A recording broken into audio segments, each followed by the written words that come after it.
The Battle of Portland Harbor was an incident during the American Civil War in June 1863, in the waters off Portland, Maine. Two civilian ships engaged two vessels under Confederate States Navy employment. Background: around June 24, a Confederate raider named the Tacony, commanded by Lieutenant Charles Reed, CSN, was being pursued by the Union Navy. To thwart the pursuers, at about 2 a.m. on the 25th, the Confederates captured the Archer, a Maine fishing schooner out of Southport. After transferring the supplies and cargo onto Archer, the Confederates set fire to Tacony, hoping the Union Navy would believe the ship was destroyed. On June 26, a raiding party entered the harbor at Portland, sailing past Portland Headlight. The rebels disguised themselves as fishermen and entered into Portland Harbor late in the evening. They planned to slip back out of the harbor and try to destroy the area's commercial shipping capability. Battle: when the raiders left the port area on June 27, they proceeded to the Federal Wharf. Having the advantage of surprise, the crew seized a cutter belonging to the Revenue Service, the USRC Caleb Cushing, whose namesake was a Massachusetts congressman, United States Attorney General and minister to Spain. Their original intent was to seize a sidewheel steamer named Chesapeake, but its boilers were cold. Too much time would be needed to get steam up, so they abandoned it for Cushing.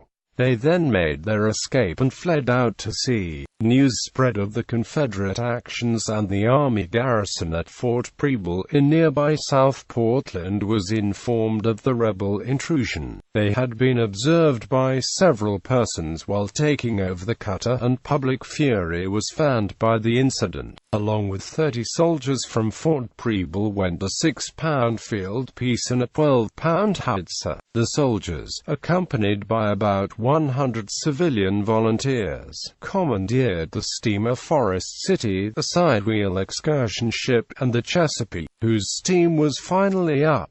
All of the civilians on board were issued muskets to defend against the Confederates. Forest City, a faster boat, caught up to Cushing and Archer first. Cushing opened fire on Forest City when it was within the 2 miles range of Cushing. The captain of Forest City was afraid to pursue any further. Cushing, being a revenue cutter, had 2 secret compartments hidden in the captain's stateroom. Lieutenant Reed had not discovered the cache of powder and ammunition that were stored there. If he had, the outcome could have been very different. Chesapeake, which had left port sometime after Forest City with Portland's Mayor Jacob McClellan in command, finally caught up and continued on toward Cushing. The wind was beginning to blow against the Confederate sailors, and the steamers soon caught sight of Cushing. Reed ordered Cushing torched, so the munitions were destroyed by exploding in the cutter after it was abandoned by her 24 crewmen who escaped in lifeboats.